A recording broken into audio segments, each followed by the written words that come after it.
siervo del Evangelio, el llamado de Dios, el que te llama es fiel. Y si Dios te llamó a ti en hacer algo, por su gracia, Él te va a capacitar para poder llevarlo a cabo. Y en este día te animo a que sigas confiando en Dios, porque plenamente estamos aquí por su gracia. Cuando tenemos salvación en Cristo, también automáticamente Él nos llama. Eso es parte de la salvación. Cuando nos llama con un llamado santo.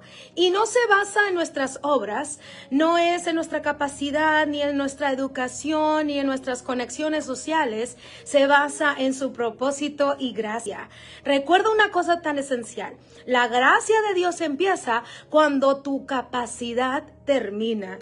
Dios no te llama porque tú eres capaz de hacer algo. No, casi siempre Dios nos llama a hacer algo que no podemos, sino que Dios te llama para hacer algo para Él y Él te va a permitir hacerlo, algo que nunca podrías haber hecho con tu propia fuerza e inteligencia. Él te va a capacitar para poder ejercitar ese llamado santo. El llamado es algo muy, muy sagrado, algo que debemos de dedicarnos. Y en cierto sentido debemos ser como un atleta, ese atleta que se dedica toda su vida en su dieta, en las horas de dormir, en sus amistades, con su material de lectura. Y su actitud mental, todo esto tiene que ver porque es dirigido hacia un objetivo para ser el mejor atleta. Y esta vocación exige de nosotros compromiso, exige de nosotros nuestra energía, exige de nosotros nuestro tiempo. Y personalmente, a medida a como yo he escuchado el Señor dirigiéndome, comenzó el Señor a poner en mi vida después de 20 años y llamándome específicamente a ser maestra de las Escrituras. El Señor me ha dado esta asignación de traer la palabra de la Escritura en verdad, en fe, en amor, en Cristo Jesús para muchos. Y fui llamada a servir. Somos llamados para servir. Iglesia, pienso que muchas iglesias serían diferentes y cambiarían el nombre de su junta directiva a llamarlo ahora algo diferente. En vez de junta de diáconos, sería llamarlo junta de siervos. Creo que toda la actitud y el espíritu de esa iglesia se podrían profundizar, ser más efectivos por el cambio de ese lenguaje, de ser junta de siervos. Gloria al Señor.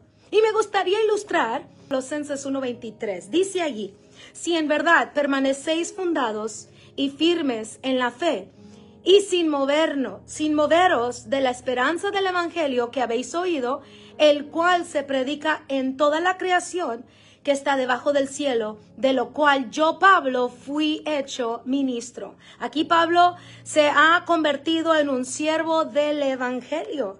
Y esa es la verdad de la palabra de Dios.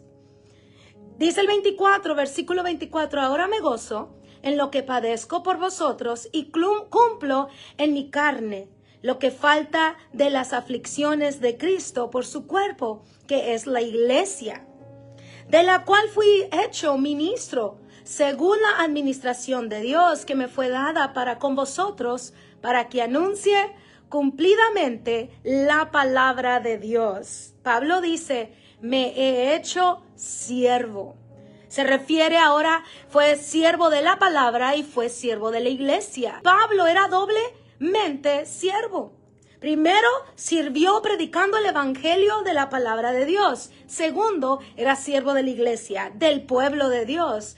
Y ser siervo de la palabra de Dios significa que somos guiados por la palabra de Dios, nos sometemos a la palabra de Dios. Eso es un siervo de la palabra de Dios. No se dirige solo.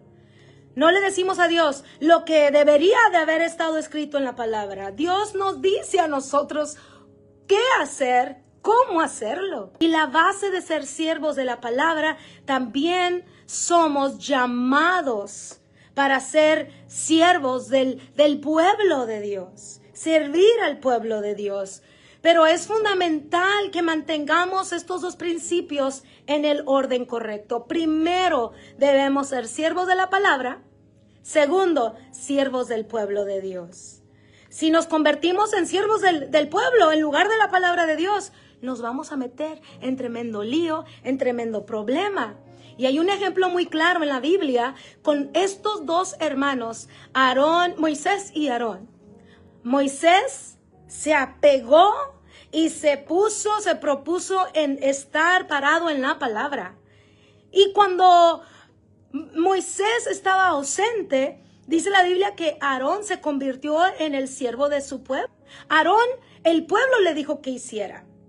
Y en lugar de hacer lo que la palabra de Dios decía, esto creó algo horrible, un desastre en el pueblo de Israel, porque Aarón fue el que hizo una estatua, una imagen idólatra, un becerro de oro, que sumió a Israel en un desastre.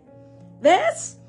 Al intentar complacer al pueblo y desobedecer la palabra de Dios, trajo un desastre sobre sí mismo y trajo un desastre sobre el pueblo. Y he visto esto lamentablemente en el ministerio. Iglesia, deberíamos de aferrarnos inquebrantablemente a la lealtad y obediencia absoluta de la palabra de Dios. Y cuando el pueblo de Dios se desea algo, no tengamos la libertad de complacerlo. Jesús dice así, y para concluir el día de hoy, Jesús dijo en Juan 14:21, el que tiene mis mandamientos y los guarda es el que me ama. El que me ama será amado por mi Padre y yo lo amaré y me manifestaré a él. Jesús sigue diciendo en el versículo 23, Juan 14:23. Jesús le dijo, el que me ama, mi palabra guardará y mi Padre le amará y vendremos a él y haremos morada con él. Esa es la prueba del amor por Jesús que tenemos nosotros. Es obedecer su palabra, sus enseñanzas. Y te animo el día de hoy para establecer tus prioridades. Vamos a ponerlas en la correcta orden. Y que nuestro primer servicio sea a Dios y a su palabra. Y luego al servicio del pueblo de Dios. Ánimo, levántate, que el Señor nos llamó a este trabajo. Es un honor y es un placer de trabajar para el reino de los cielos.